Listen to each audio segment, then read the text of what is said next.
An op-ed in this week's New York Times warns that if the attacks in San Bernardino cause Americans to turn against Muslims in this country, then ISIS wins. ISIS has already won. That's what it argues. Haider Ali Hussein Mullick joins me now. He writes that the Islamic State wants every American Muslim to feel alienated. Its false utopia rests on the warped dream that the estimated 3 million American Muslims will believe they can no longer live, thrive, and worship in peace in America. We must not let that happen, even while we remain vigilant about the few American Muslims who wish us harm. Haider Ali Hussein Mullick joins me now. He is a United States Naval Reserve officer with the Fifth Fleet. He teaches graduate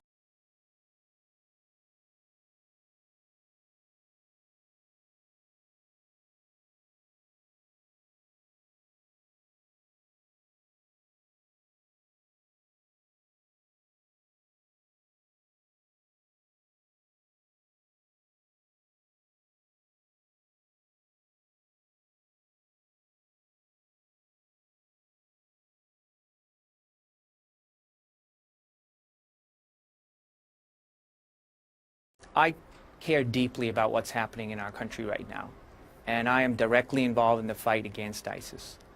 And what I tried to say in this op-ed is that you certainly want to go after the bad guys, but you don't want to ostracize an entire community, especially when so many members of the community are vital for our fight in defeating ISIS. These are community leaders, civic leaders, Muslims serving in the United States military, in the intelligence community, folks in neighborhoods that have come out and talked to FBI agents and told them about their children that may be at risk, that may be joining ISIS. So we hear, it's very unfortunate what has happened. But what we don't hear about is hundreds of plots that have been prevented. So that's what I tried to, the main point of my op-ed was to try to enter this debate and talk about how important the mass majority of American Muslims are. You know, what stood out to me a lot is when you wrote in here, you know, some are sending the message, be American or be a Muslim, and that you can't be both. For you, I mean, what have you experienced?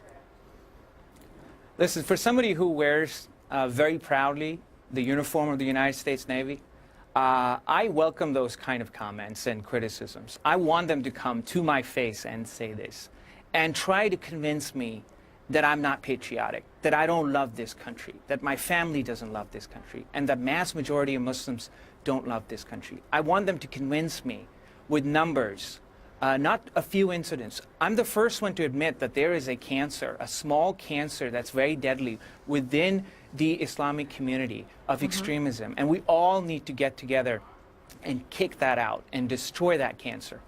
But what is important is that we should never forget who we are. And we're Americans. We are loyal to the Constitution of the United States. That guarantees freedom of religion, among others. And I've sworn an oath to defend that Constitution.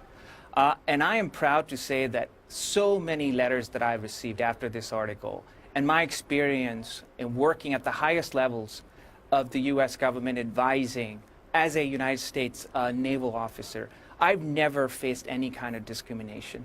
And this is one of the best things about this country. I am so proud of it. But I also know that many of my members of the Muslim community are afraid. And it's very important for us as Americans to come together, to be united at this time. Don't let fear guide us. I want you to listen to a comment today from Republican presidential primary frontrunner Donald Trump talking about reports that one of the neighbors of these shooters in San Bernardino did not report suspicious activity for fear of being called a racist. If somebody thinks bad things are going on, you have to report it. That should not be racial profiling. And they thought something bad was going on, and they didn't report it. Not good. The story was that they didn't want to racially profile. In the meantime, a lot of people got killed. We have to use common sense. What's your reaction to that? I agree. If I agree with him in the sense that if you see something, say something. And that's actually the bedrock of the FBI's community outreach program, which has been phenomenally successful especially in areas like Minnesota, where we had issues of Somali Americans, some of them joining al-Shabaab, if you recall. And you have this program all over the country now. It's very important for the community. But I think it's less about feeling racially profiled if you come out and say, hey, my neighbor's acting differently, or in a way that is going to lead somewhere very dangerous. What's important is that we need to have a dialogue. Mosques have to be open.